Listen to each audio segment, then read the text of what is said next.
She was a price, not a bride, a living treaty offered up to halt the tide of bloodshed that threatened to wash her world away.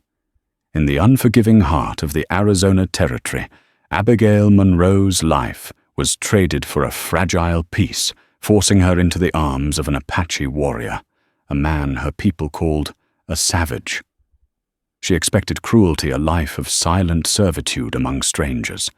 What she found was a world of profound honor, a man burdened by the weight of his own people, and a love so fierce it would rewrite the future of the blood-soaked land they both called home. This is the story of how a forced marriage became a fight for survival understanding and a love that was never supposed to exist. The dust of Redemption Creek was a character in itself. It settled in the fine lines of a man's face, coated the tongues of thirsty mules, and rose in ghostly plumes with every gust of the unforgiving Arizona wind. For 17-year-old Abigail Monroe, it was the taste of fear. It had been a season of fear, a summer where the sun baked the earth into a cracked, barren wasteland, and tensions with the Chiricahua Apache simmered like a pot left too long on the fire.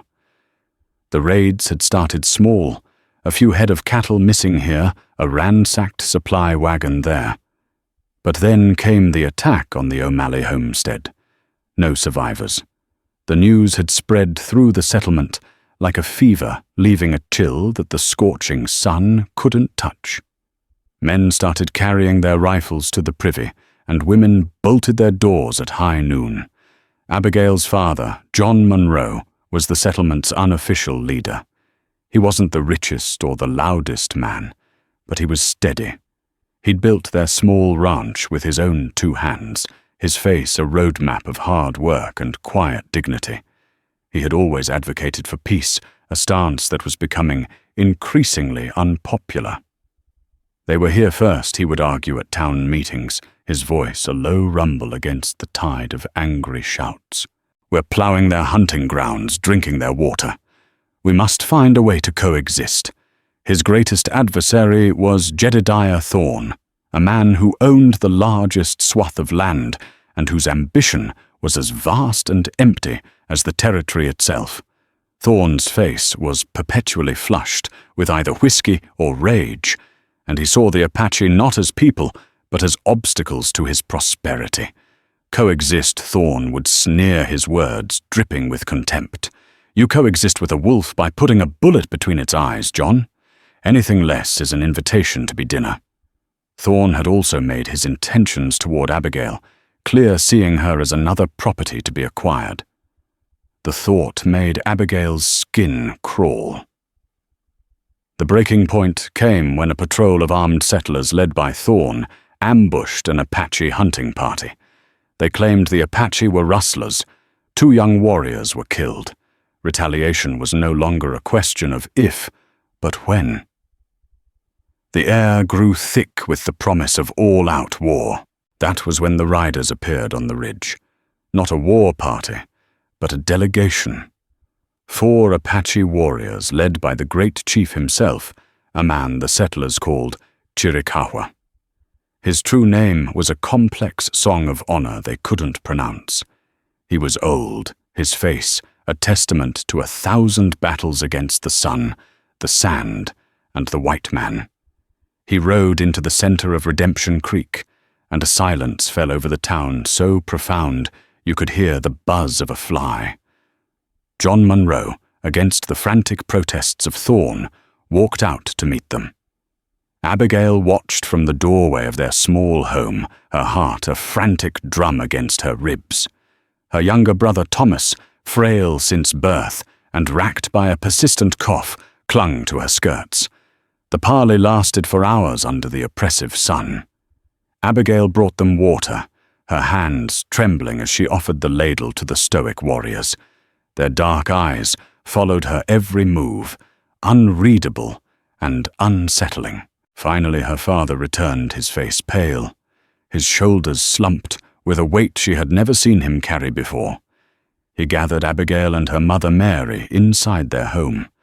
The air was thick with the smell of baking bread and unspeakable dread. "He wants peace," John began, his voice hoarse. "Chief Chiricahua. He's a wise man. He sees the future. He knows a war will destroy his people and ours. Too much blood has been shed." Mary Monroe wrung her hands. "Then it's over. There will be peace." John looked at Abigail, and in his eyes she saw the terrible price. He has proposed a binding treaty, a truce sealed not by paper but by blood, an alliance of families. Abigail felt a cold knot form in her stomach. What kind of alliance? Her father couldn't meet her gaze. He stared at the worn floorboards as he spoke the words that would shatter her world. He has proposed a marriage, his eldest son, his fiercest warrior, to a daughter of the settlement, a daughter of its leader. The silence that followed was a living thing, suffocating and vast. Mary gasped, a hand flying to her mouth. Abigail felt the floor tilt beneath her feet. It couldn't be. They wouldn't. "Me," she whispered the word barely audible. John Monroe finally looked up, his eyes swimming with anguish. "Abigail." I told him no. I told him it was not our way. But he was firm. He said words and promises are wind. He said our people have spoken with forked tongues before. A marriage, a child born of both peoples. That is a root that holds the earth together. It is the only thing he will accept. "No," Mary cried, rushing to Abigail's side. "John, you cannot. She is our child. You can't send her to them. They're savages." "They are people," Mary John said wearily. "And they are the only thing standing between Jedediah Thorne leading every man in this town to his grave." Chiricahua said, "If we refuse, his warriors will ride at dawn. They will burn Redemption Creek to the ground. They will spare no one." He looked at Thomas, whose coughing had worsened with the agitation. No one. The choice was no choice at all. It was her life or the lives of everyone she knew, her family. Frail little Thomas, the baker Mr. Henderson, old Mrs. Gable who had given her lemon drops as a child, all of them reduced to ash and bone because she refused. Jedediah Thorne stormed into their house, later his face purple with fury. "You're actually considering this insanity, Monroe, giving your daughter to a redskin? It is a chance for peace." Jedediah John said, his voice flat. "It's a chance for them to get a spy in our midst, to slit our throats in our sleep." He turned his gaze on Abigail, a possessive, ugly look in his eyes. "Abby, you don't have to do this. I'll protect you. We'll fight. We'll wipe them off the face of this earth." Looking at his cruel, greedy face, Abigail felt a sudden, chilling clarity. Thorne didn't want to protect the settlement. He wanted to ignite the war that would give him license to seize the Apache's land. He was willing to sacrifice every man, woman, and child for his own avarice. That night, Abigail sat by Thomas's bedside, listening to the rasp of his breathing. She looked at her worn hands, calloused from churning butter and mending fences. She was a settler's daughter. Her world was small, defined by the church steeple, the general store, and the endless horizon. She had dreamed of marrying a local boy, maybe Samuel Blackwood, the blacksmith's kind son, and raising children on a small plot of land of her own. A simple life, a safe life. That life was now a ghost. The next morning, she walked into the main room where her father sat, his head in his hands. She wore her best dress, a simple blue calico. "I'll do it," she said. Her voice didn't waver. It was the calm that comes after the storm, when one accepts that the landscape has been irrevocably changed. John looked up, his face, a mask of grief. "Abby, no, we'll find another way." "There is no other way," she said, her gaze steady. "You taught me that our duty is to our family and our community. This is my duty. She thought of Thomas's shallow breaths of her mother's terrified eyes. I will be the price for peace. The agreement was made. In 3 days she would be taken to the Apache camp to marry a man she had never seen, whose name she did not know, whose language she did not speak. She was no longer Abigail Monroe, daughter of John and Mary. She was a living treaty. She was a sacrifice. The 3 days passed in a blur of surreal preparations and silent goodbyes. Her mother wept as she packed a small wooden chest for Abigail, filling it with a few dresses, her sewing kit, a worn Bible, and a small silver locket containing tiny portraits of her and Thomas. It felt like packing for a funeral. Her father worked ceaselessly, his silence a heavy cloak over the homestead. Jedediah Thorne watched from a distance, his eyes burning with a mixture of fury and thwarted possession. On the 3rd morning, they came for her. Not the old chief, but 2 warriors. One was older, his face impassive and scarred. The other was younger, perhaps her own age, with a proud, defiant look. He held the reins of a dappled mare intended for her. They brought with them a bundle of buckskin clothing, a soft, sleeveless dress, leggings, and moccasins.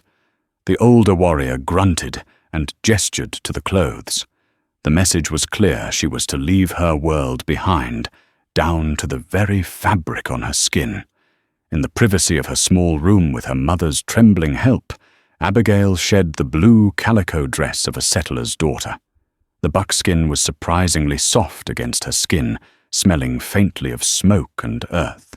When she emerged, she felt like a stranger in her own body.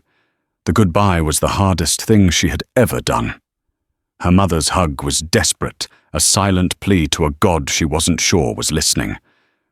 Thomas clung to her, his small body shaking with sobs and coughs. "Don't go, Abby," he pleaded. She knelt, forcing a smile that felt like broken glass. "I'll be all right, Thomas. You be a good boy for Mama and Papa. Be strong." Her father embraced her last. He pressed a small, sharp skinning knife into her hand. "I know you think this is for us," he whispered, his voice cracking. "But you survive, for you. You hear me? You survive." The ride to the Apache stronghold, their Indian village, was a silent, grueling journey. They traveled east away from the sparse plains and into the labyrinthine canyons and rugged mountains that were the Apache's domain. The world she knew of, straight furrows and fenced pastures, vanished, replaced by a chaotic, wild beauty that was both breathtaking and terrifying. She was a poor rider, and by the end of the first day, every muscle in her body ached with a fire of its own. They arrived late the next day. The Indian village was nestled in a hidden valley, a collection of domed dwellings called wickiups, framed from branches and covered with hides or brush. Smoke curled from several campfires, and the air was filled with the sounds of a language that was all sharp consonants and soft vowels, the barking of dogs and the laughter of children. Her arrival caused an immediate stir. Faces peered out from the wickiups, dark eyes filled with curiosity, suspicion, and in some open hostility. She was the outsider, the white woman, the symbol of a hated enemy and a fragile, unwanted peace. She dismounted on shaking legs, clutching her small chest, the only piece of her old life she had left. She was led to the center of the camp where Chief Chiricahua stood waiting. Beside him stood a young man. This, she knew instantly, was her husband-to-be.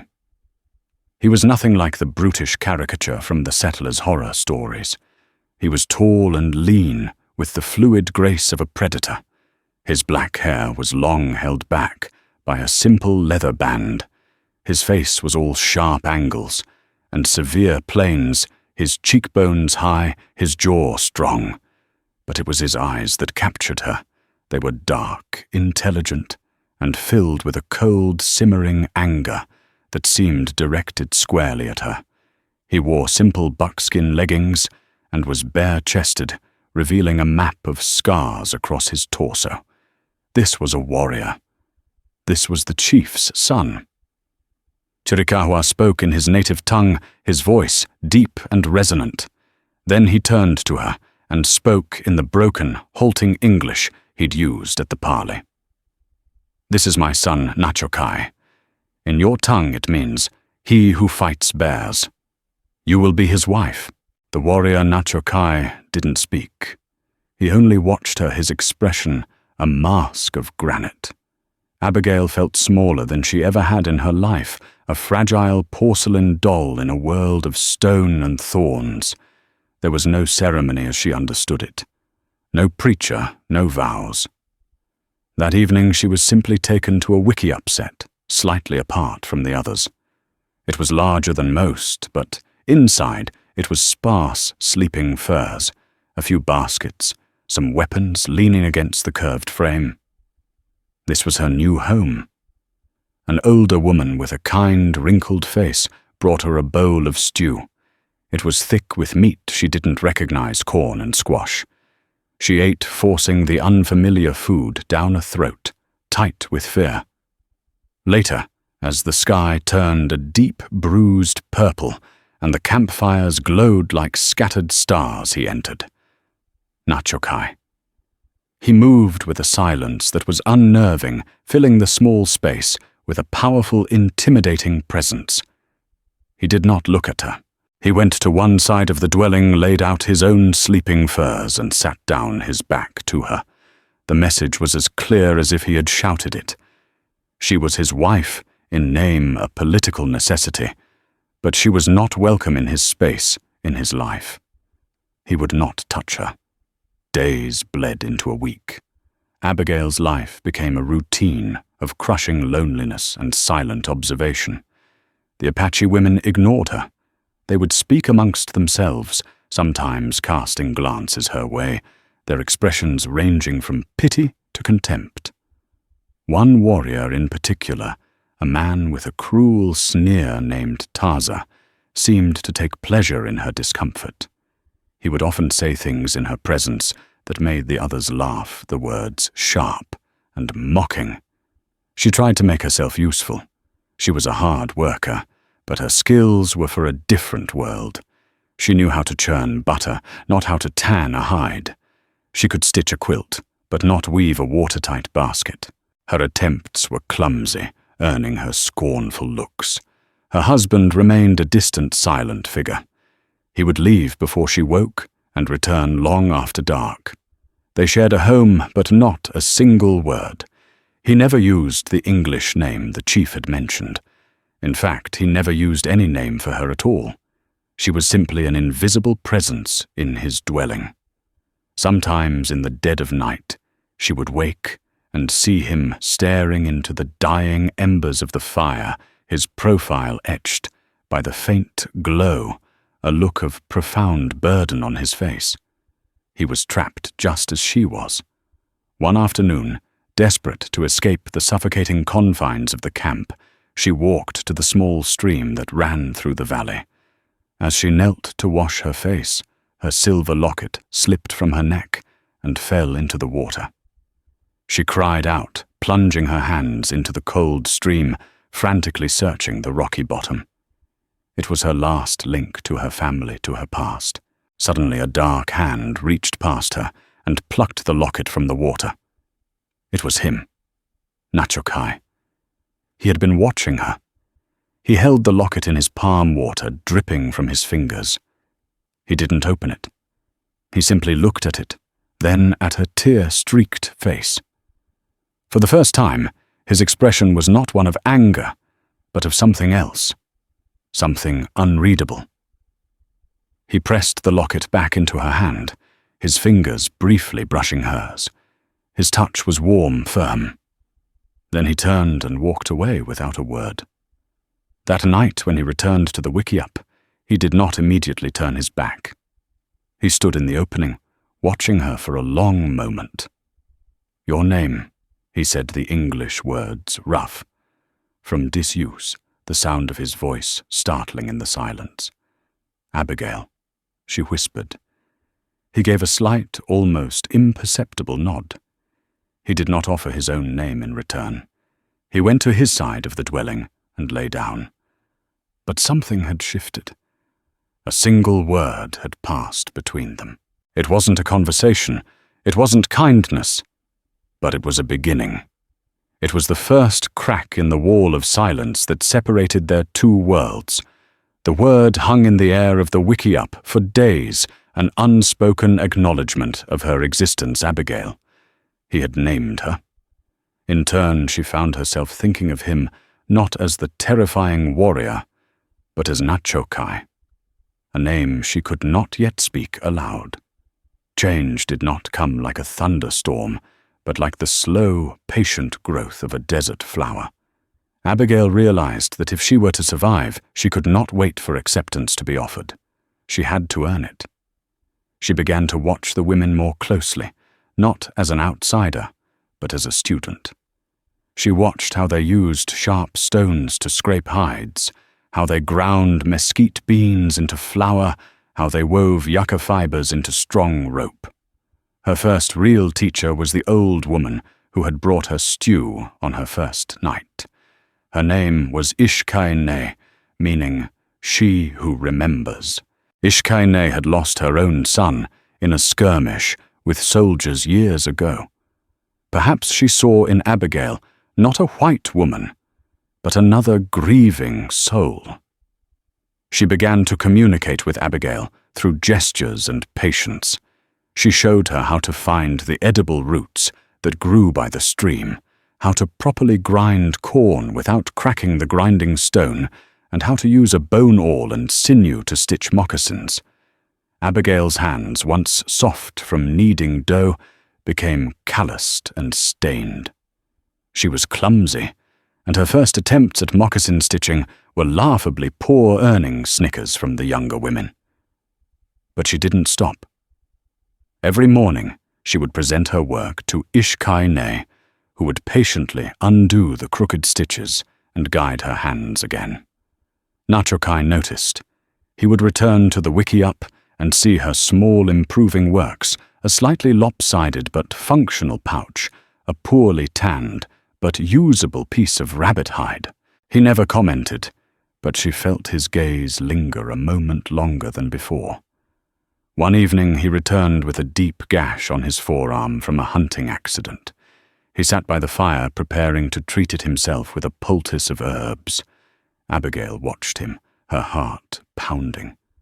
She remembered her mother tending to her father's wounds with clean cloths and careful hands.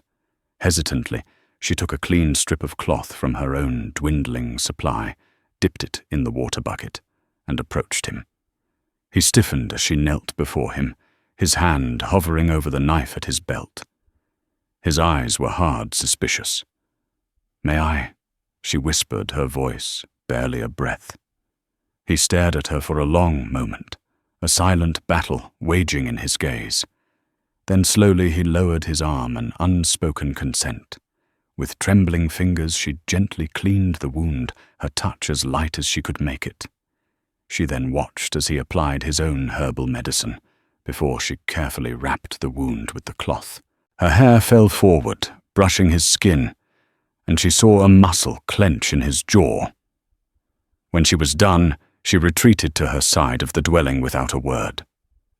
The next day, he left a piece of roasted venison for her on a flat stone near the fire. It was the first time he had ever provided for her directly. It was a silent thank you, a gesture that spoke volumes more than words. Their silent language began to grow. When he saw her struggling to carry a heavy bucket of water from the stream, he began leaving a full one outside the wickiup in the mornings. When she saw his quiver was low on arrows, she spent an entire day with Ishkaine learning the difficult art of fletching, attaching feathers to the arrow shafts. Her first attempts were crude, but she left a small bundle of newly fletched arrows for him. The next day they were gone from the wickiup, and that evening he returned with 2 rabbits, placing them near her cooking supplies, The warrior Taza viewed this budding connection with disgust. He saw Nachokai's gestures not as a truce, but as a weakness. The great warrior shares his kill for the white woman. Taza jeered one afternoon, loud enough for half the camp to hear, as Nachokai walked by. "Does she warm your bed yet, Nachokai? Or does she still smell of her pale, weak people?" Nachokai stopped his body going rigid. He turned slowly, his eyes locking onto Taza's. The easygoing atmosphere of the camp evaporated. There was no anger on Nachokai's face, only a cold, deadly calm that was far more frightening. "She is my wife," Nachokai said, his voice low and dangerous. "She is under my protection. The peace treaty rests on her safety. Do you wish to be the man who breaks it?" Taza, though larger than Nachokai, faltered under the intensity of that gaze. He spat on the ground and turned away, muttering insults. The confrontation was over, but it had drawn a line in the sand. Nachokai had publicly claimed her, defended her. He had not called her Abigail, but my wife. For the first time since she'd arrived, Abigail felt a flicker not of safety, but of belonging to someone. That night, the air in the wickiup was different. The space between their sleeping furs seemed smaller. As Abigail lay in the dark, listening to the sounds of the night, he finally spoke, his voice quiet in the darkness. "In your tongue. For horse." "You say horse?" he asked, the words careful and deliberate. Abigail's heart leapt. He wanted to learn. "Yes," she whispered back. "Horse. Dog. Yes. Dog. Sky. Sun. Moon." He pointed through the smoke hole of the wickiup. She gave him the English words, and he repeated them, his pronunciation rough but clear. Then it was her turn. She pointed to the fire. "Ku," he said. "Fire." She pointed to the water skin. "Ku." Water. They continued like this for nearly an hour. Two strangers from warring worlds, huddled in the dark, exchanging the simplest and most fundamental building blocks of language. It was more intimate than any touch. It was an opening of minds, a cautious offering of trust. When the lesson was over, a comfortable silence settled between them. "Why did you agree to this?" she asked softly, the question she had longed to ask since she arrived.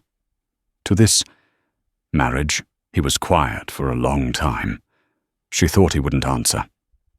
"My mother," he finally said, his voice tight with an old pain. "She was killed at a place your people call Tres Hermanas. She was gathering herbs.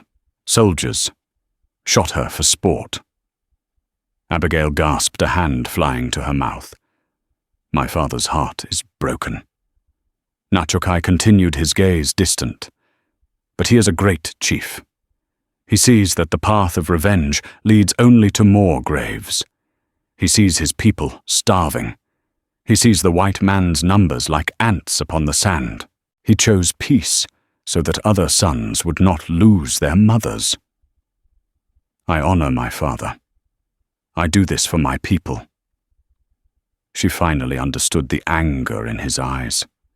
It wasn't just for her, a symbol of his enemy.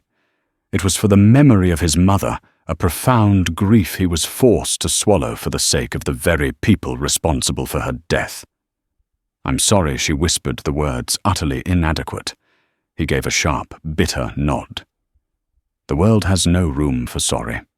It only has room for what is done." He turned away from her, then ending the conversation. But the truth of his sacrifice lay between them, a shared and sorrowful burden. She had been given in marriage to save her people. He had accepted her to save his. They were two sides of the same coin, forged in the same fire of desperation and loss. And for the first time, lying in the darkness of an Apache dwelling, Abigail did not feel alone. The fragile peace built on the sacrifice of two people held through the harvest moon. The settlers of Redemption Creek kept to their side of the river, and the Apache kept to theirs. Trade resumed cautiously. John Monroe sent a small package of goods to the Indian village, sacks of flour, bolts of cloth, and a small jar of his wife's peach preserves a clear message for Abigail. Nachokai accepted the goods stoically and left the jar of preserves inside the wickiup. When Abigail opened it, the sweet, familiar scent of home brought tears to her eyes. Their life had found a quiet rhythm. The language lessons continued, their shared vocabulary growing each night. He taught her the names of the constellations his people used to navigate. She taught him to read a few simple words from her Bible. He started calling her by her name, Abigail, the sound of it in his deep voice, a strange and pleasant thing. In return, she began to call him Cale, a shortened, easier version of his name that he seemed to accept. It became their private name, a bridge between Nachokai and the man she was getting to know. But peace was bad for business for a man like Jedediah Thorne. The truce had thwarted his plans to seize the fertile Apache lands along the river. He saw the tentative trade and the absence of bloodshed not as a success, but as a personal failure. His whispers in the settlement grew louder, more poisonous. "Don't be fooled," he'd say to the men in the saloon. "They're just biding their time. Monroe's daughter is their hostage, or worse, she's turned, feeding them our secrets. They'll come for us when we're fat and lazy with this false peace." Thorne knew he needed a spark to reignite the flames of hatred, and he knew just how to create it. One cool evening, a small party of Apache hunters led by the fiery Taza failed to return to the Indian village. Anxious families gathered, their murmurs growing with each passing hour. Kyle, along with his father, and a dozen other warriors rode out at dawn to search for them. They found them 2 days later in a narrow ravine, miles from their usual hunting grounds. The scene was one of brutal carnage. The 3 hunters had been killed not in a fight, but an execution. And they had been scalped. It was a practice the Chiricahua themselves did not engage in, but they knew it was a gruesome trademark attributed to them by the white men. Scattered near the bodies were spent cartridges from settler rifles, and most damningly, a single ornate button from a cavalry jacket. When the search party returned with the bodies of the dead, a wail of grief and rage ripped through the camp. The women tore at their hair and clothes, their cries echoing off the canyon walls. Taza's wife collapsed her agony, a terrible thing to witness. The camp, once filled with a cautious calm, was now a cauldron of fury. Taza, who had been on a different scouting mission, returned to the news of his brother's death and the mutilation of his body. His grief morphed instantly into a roaring, vengeful fire. He stormed into the center of the camp, holding up one of the rifle cartridges for all to see. "The white men have broken the peace. They murder our hunters and scalp them like animals to mock us, and their spy lives among us." He screamed, pointing a trembling accusatory finger directly at Abigail, who stood frozen with horror near her wickiup. Every eye in the camp turned to her. The curiosity and suspicion she had first faced was now a tidal wave of pure hatred. She told them where our hunters would be. Taza raged. "She is a snake we have welcomed into our home. The treaty is a lie." Kyle moved to stand between Taza and Abigail, his body a solid shield. "You do not know that, Taza. You have no proof. The proof is in the ground." Taza bellowed, his face contorted with grief. "My brother is the proof. This is what we get for trusting the word of a white man and taking his daughter. Chiricahua's heart has gone soft. And you, Nachokai, you are bewitched by this pale-faced woman. You have forgotten you are Apache." The accusation struck a nerve. Murmurs of agreement rippled through the warriors. Kyle's defense of Abigail, his quiet acceptance of her, had been seen by many as a betrayal of his people, and Taza was now giving voice to their resentment.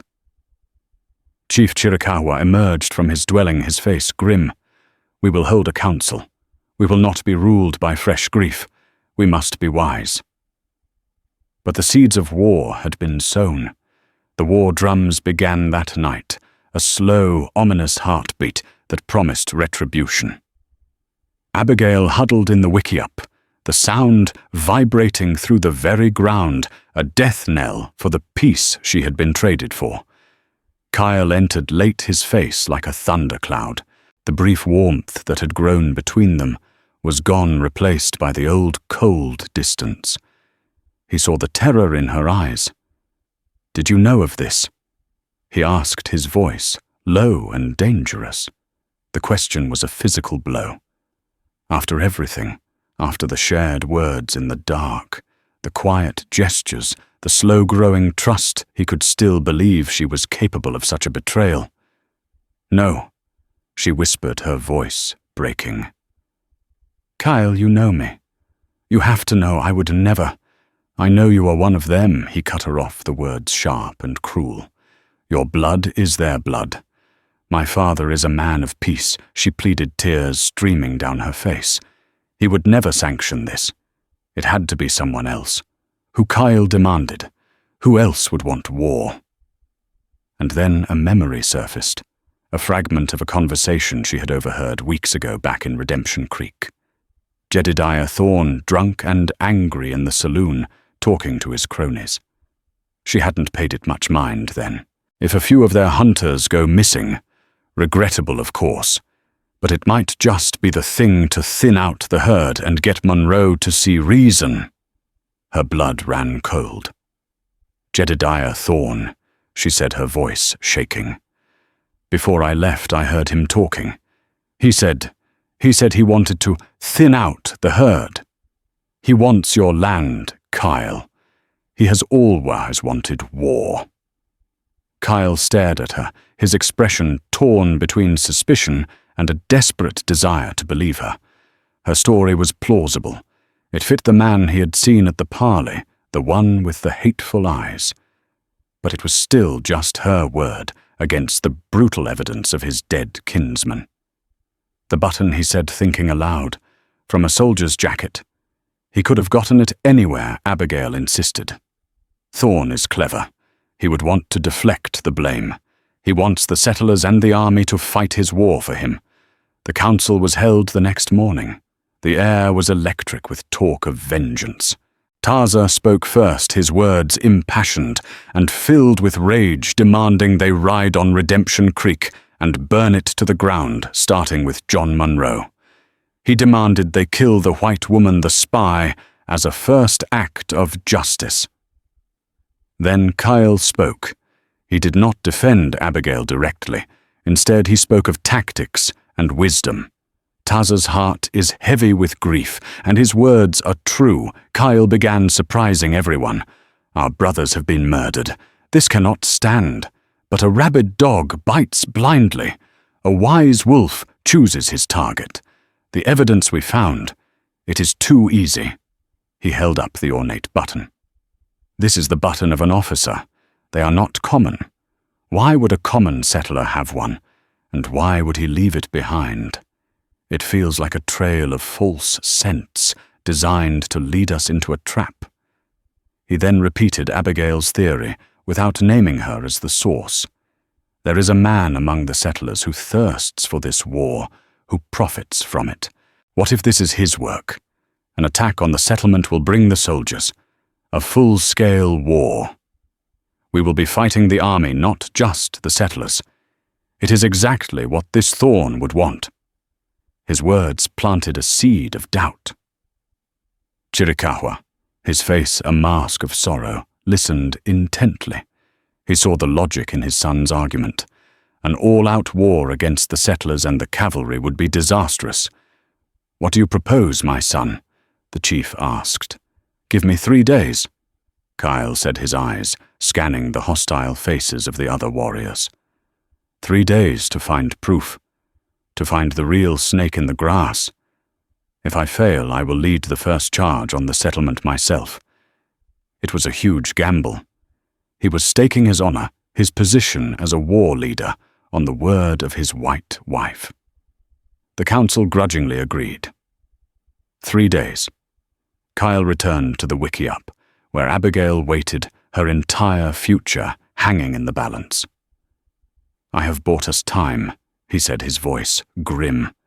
"But I must have proof, something more than your memory of a drunk man's words." Abigail's mind raced. Proof. How could she get proof? She thought of Redemption Creek, of the people she knew. Most were terrified, easily swayed by Thorn. But there was one person. Samuel Blackwood, the blacksmith's son. He was quiet, honest, and had always been kind to her. And he worked for Thorn shoeing his horses. He might have seen or heard something. "There is someone I can talk to," she said, her resolve hardening. "The blacksmith's son, Samuel. He is a good man. He dislikes Thorn. But he would never speak to you. He would be too afraid." She looked up at Cale, her decision made. "I have to go." Cale's eyes widened. "Go to the settlement. They will kill you on sight. Tarza's men will see you as a traitor escaping. Thorn's men will see you as a target." It is the only way, she insisted, her father's words echoing in her mind. "You survive for you." But she wasn't just surviving anymore. She was fighting. For the truth, for the fragile peace. And for the man who, against all odds, she was beginning to love. "You must trust me, Cale." He looked at her, at the fierce determination in her blue eyes. She was no longer the terrified girl who had arrived weeks ago. She was a woman of courage, willing to risk everything. He was a warrior, a leader, and he had to make a leader's choice, to trust his gut, to trust this woman who had breached all his defenses. "You will not go alone," he said. The accusation that Cale could doubt her was a physical blow, but a memory surfaced through her pain. Jedediah Thorn, drunk, and boasting of needing to thin out the herd. "It was Thorn," she said, her voice shaking but firm. "He wants your land. He wants a war." Kyle stared at her, his warrior's instincts warring with the seed of trust she had planted in him. He had bought them 3 days with a promise of proof. Now she was his only hope of finding it. "There is someone I can trust," she insisted. "Samuel Blackwood, the blacksmith's son. He works for Thorn. I must go to him." To return to the settlement was a death sentence, but it was their only path. Trusting her completely, Cale led her through secret night trails to the bluffs above the sleeping town. She crept down to the smithy alone, her heart pounding. Inside, a terrified Samuel listened to her plea. Thorn's man, Caleb, was here. Samuel whispered, his eyes wide. He was drunk, bragging about settling accounts. He walked to a saddle and pulled out a small pouch, emptying its contents. A single ornate brass button, a perfect match to the one found at the murder scene, clattered onto the anvil. Caleb said Thorn got a box of them off a dead cavalry officer. Called it his box of tricks. It was the proof. But as Samuel spoke, Thorn and Caleb themselves burst into the smithy. The confrontation was instant and brutal. Cale, who had followed Abigail, appeared like a phantom in the doorway. He moved with lethal grace, disarming Caleb, but Thorn was ready. As they fought, Abigail grabbed a glowing iron poker from the forge, screaming a warning as Caleb charged Cale from behind. She swung with all her might, crippling Caleb's attack. The distraction was costly. Thorn smashed his pistol barrel against Cale's head, sending him to one knee. As Thorn aimed for the killing shot, Abigail shoved a heavy crate into his path. The momentary stumble was all Cale needed. He surged upward, overwhelming Thorn with a warrior's finality. Standing over their defeated enemies, his head bleeding, Kyle looked at Abigail, who stood trembling but defiant. "You have the heart of a warrior. Abigail Monroe," he said, his voice filled with a raw awe that transcended words. In the firelight of the smithy, they were no longer a treaty, but a team. They returned to the Indian village at dawn, a strange procession leading the bound forms of Thorn and Caleb. Taza, his face painted for war, met them with fury. "You bring more of them," he demanded. "I bring the truth," Kyle declared, his voice ringing with authority despite his injury. He threw the prisoners to the ground and presented the irrefutable proof, Samuel's testimony, the matching button, and the confession he'd beaten out of Caleb on the ride back. The lie that had fueled their hatred was exposed. Taza stared at Thorn, his righteous anger collapsing into a profound, humbling shame. He looked at Abigail, not as a white woman, but as the brave peacemaker who had risked everything. The war drums fell silent. Later in the quiet of their wickie-up, Abigail gently cleaned the gash on Cale's head. Her touch was no longer hesitant, but was filled with a deep, aching tenderness. "I was afraid for you," he said, his voice low, as he captured her hand, pressing her knuckles to his lips. "A fear I haven't known even in battle. And I for you." She whispered, tears blurring her vision. He leaned in and kissed her. It was not a kiss of demand, but of discovery, a desperate, gentle affirmation of a bond forged in violence and sealed in trust. It was the silent language they had been speaking for weeks, finally given voice. When they parted, the last wall between them had crumbled to dust.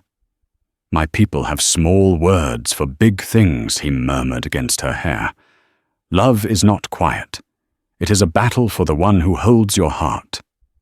He gently touched the locket at her throat. "You are my heart, Abigail." She knew then she was no longer a captive. She was home. The sun rose on a day that would forever alter the destiny of the territory.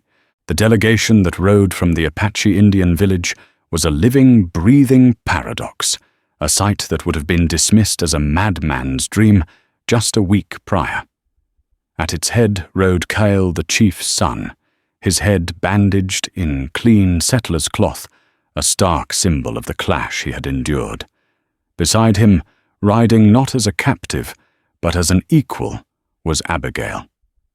She wore the buckskin dress of an Apache wife, but her gaze was filled with the resolute fire of a Monroe. Behind them followed Samuel Blackwood, his blacksmith shoulders set with a newfound nervous bravery, and Taza, the once vengeful warrior, now a humbled and silent guardian of the truth. They did not ride as conquerors or as the conquered. They rode as emissaries of a hard-won peace, leading the horses that carried their bound and sullen prisoners. They were met at the river, the de facto border of their worlds, by John Monroe and a dozen settlers, their rifles held at the ready. A collective gasp went through the men as they saw the approaching party. They saw Abigail alive, and their initial relief was immediately tangled with confusion and suspicion. She was one of them now. Abigail John Monroe called out, taking a step forward, his voice thick with a father's anguish and disbelief. "What in God's name? What have they done to you? Nothing, Papa." She replied, her voice clear and strong, carrying across the riverbank. She slid from her horse and ran to embrace him, a brief, powerful collision of her two lives. "They've done nothing," she repeated, pulling back to look him in the eye. "We've brought you the truth." The story unfolded there, under the harsh light of the Arizona sun. Kyle stood back, a silent, watchful presence, allowing the settlers to hear the truth from one of their own. With a voice that trembled at first but grew steady with conviction, Samuel Blackwood recounted every detail. He told of Caleb's drunken boasts of Thorn's cruel and meticulous plan of the box of tricks meant to pit settler soldier and Apache against each other in a war that would have drowned the valley in blood. As he spoke, Jedediah Thorn, his face a mask of purple fury, began to scream. "Lies all of it. Don't listen to him. Look at her, he spat, pointing a shackled hand at Abigail. She's turned. She's a redskin's squaw now, whispering their poison in your ears. They've bewitched her. His venomous words, once so effective at stoking fear, now sounded like the desperate rantings of a cornered animal. The settlers looked from Thorne's contorted face to Samuel's earnest one, to the irrefutable proof of the matching buttons that Cale laid on a flat rock for all to see. The anger in the crowd began to shift, turning from the Apache and toward the man who had so thoroughly betrayed them. It was at this moment of tense revelation that a new figure rode up, a tall, dust-covered man with a silver star pinned to his vest. U.S. Marshal Elias Vance had been tracking Thorne for weeks, hearing whispers of his land-grabbing and troublemaking. Drawn by the armed gathering, he arrived to find the final dramatic act of the play already in motion. Vance was a man whose face was a road map of the harsh frontier, his eyes missing nothing. He dismounted and listened with patient authority as the story was retold. He examined the evidence, questioned Samuel, and then turned his cold, assessing gaze upon Thorne. Jedediah Thorne, the marshal, said, his voice cutting through the tension. "I've heard your name from here to Prescott. It's always attached to trouble, smoke, and the smell of greed." He nodded to the evidence. "This time you left a trail. You and your man are under arrest for the murder of 3 Chiricahua men, and for inciting a conflict that would have violated federal treaty. You'll stand trial." The sight of Marshal Vance clapping irons on Thorne and Caleb was a moment of profound catharsis. As they were led away, a new kind of silence fell over the riverbank, not of fear, but of contemplation. The war was truly over. In the quiet that followed, John Monroe walked over to Cale. The 2 men leaders of their people stood for a long moment, the history of bloodshed, a silent chasm between them. Then slowly John extended his hand. Cale looked at it, then at Abigail, and clasped it. The handshake was firm, a bridge built across that chasm. It was an acknowledgement of shared loss and a promise of a shared future. That future began not with a grand treaty, but with small incremental acts of trust and understanding. Abigail and Cale became the heart of the new peace. She was a constant presence at councils between her father and Chief Chiricahua, her unique position allowing her to translate not just their words, but their worlds. Cale in turn earned a deep respect among the settlers when he led a group of their young men away from a canyon, just moments before a flash flood, reading the subtle language of the land that they were blind to. He taught them survival, and they began to see him not as a savage, but as a wise and powerful man.